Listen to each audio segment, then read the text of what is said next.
Eh bien bonjour, bonsoir, j'espère que vous allez bien, c'est Flo, et aujourd'hui on se retrouve pour une nouvelle vidéo pour parler des spoilers du chapitre 235 de Jujutsu Kaisen. Avant que cette vidéo ne commence, je vous le rappelle, si vous voulez me soutenir sur les prochaines vidéos spoilers, n'oubliez pas de vous abonner à la chaîne et c'est parti.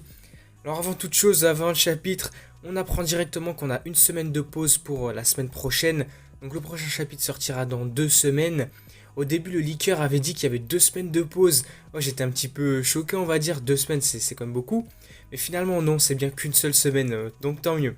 Alors, ce chapitre 235, il va démarrer toujours sur le combat de Gojo et Sukuna. Nous voyons donc Gojo qui a complètement régénéré sa main droite et la partie de son bras droit en fait qui avait été coupée par Moraga.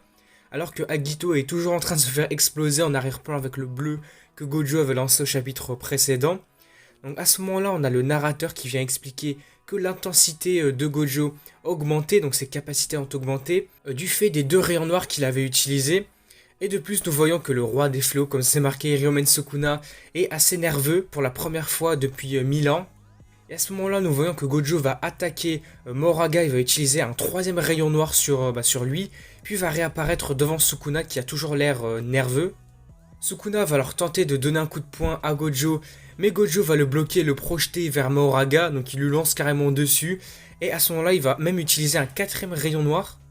Au moment où on voit que Gojo utilise un nouveau rayon noir, on a Moraga qui va essayer de l'empêcher de frapper Sukuna, mais va se faire projeter à travers des buildings sur les murs et tout. Gojo va alors commencer à chanter, à faire un chant pour améliorer sa prochaine attaque. Sukuna va penser qu'il pourrait s'agir du sort inversé, donc rouge, et va prévoir de faire en sorte que Moraga le bloque et va s'adapter à celui-ci juste pour être rassuré d'une quelconque mesure.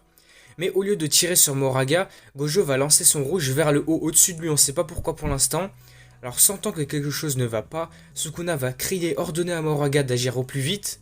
Moraga va alors se lancer à la poursuite du rouge lancé par Gojo, mais devant lui se trouve toujours le bleu qui a écrasé Agito, il est toujours présent. Moraga va alors recevoir l'ordre de ne pas laisser le rouge entrer en contact avec le bleu et de démolir ce bleu avec son adaptation. Puis juste avant que Moraga ne tente de détruire le bleu, Gojo va apparaître entre les 2 personnages et va frapper Moraga. Sukuna va tenter alors de stimuler le rouge et de le faire exploser avec le sang perçant avant qu'il n'entre en collision avec le bleu. Gojo va alors frapper également Sukuna, mais ce dernier dit à Gojo qu'il était en retard car le sang perçant a déjà été lancé. Mais on va le voir, Gojo va commencer calmement un nouveau chant qui va renforcer son bleu en vraiment très peu de temps. De ce fait, l'attaque de Sukuna ne va pas du tout affecter le bleu. Gojo va alors commencer le chant pour son violet cette fois-ci. Nous revoyons Yuta qui va s'excuser auprès de Kusakabe en disant que si un obstacle comme lui aurait été sur le champ de bataille, alors Gojo n'aurait pas pu réussir ceci, il n'aurait sûrement pas lancé le violet et tout ce qu'il est en train de faire.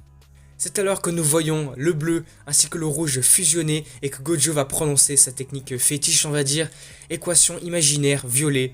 Puis nous voyons que le violet va exploser tout le monde, tout ce qui se trouve autour. Même Gojo il va se faire prendre lui-même dans sa propre attaque.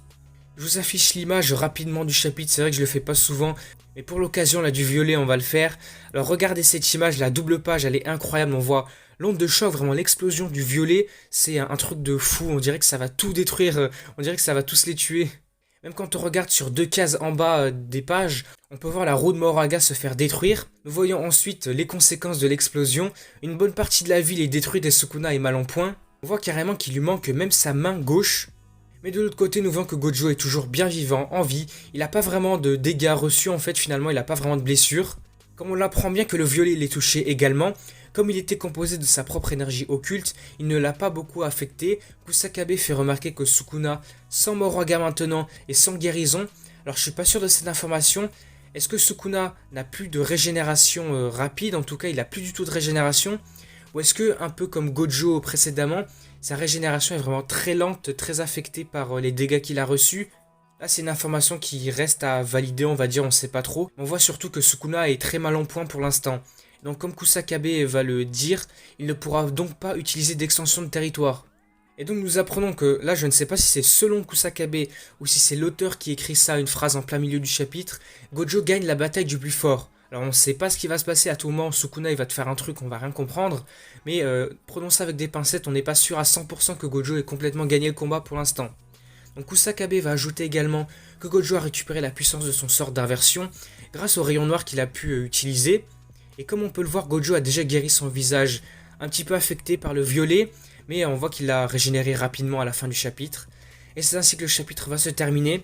Nous avons le commentaire du chapitre, donc le résultat de la bataille des plus forts est gravé dans Shinjuku.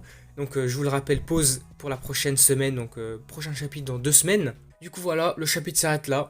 Chapitre impressionnant, il aurait été incroyable, comme on l'avait eu en guise de suspense au chapitre précédent. Le violet que Gojo a fait a complètement tout pété. Alors est-ce qu'il a vraiment gagné le combat avec sa technique? Je ne suis pas sûr à 100%, n'hésitez pas à me dire votre pensée là-dessus, parce qu'on sait jamais, Sukuna peut toujours faire un truc, on sait jamais, vous voyez. Du coup voilà, le chapitre aurait été grave cool, n'hésitez pas à me dire ce que vous en avez pensé, si cette vidéo vous a plu. Si c'est le cas, n'hésitez pas à liker, à commenter, à partager, surtout n'oubliez pas de vous abonner à la chaîne pour me soutenir sur les prochaines vidéos.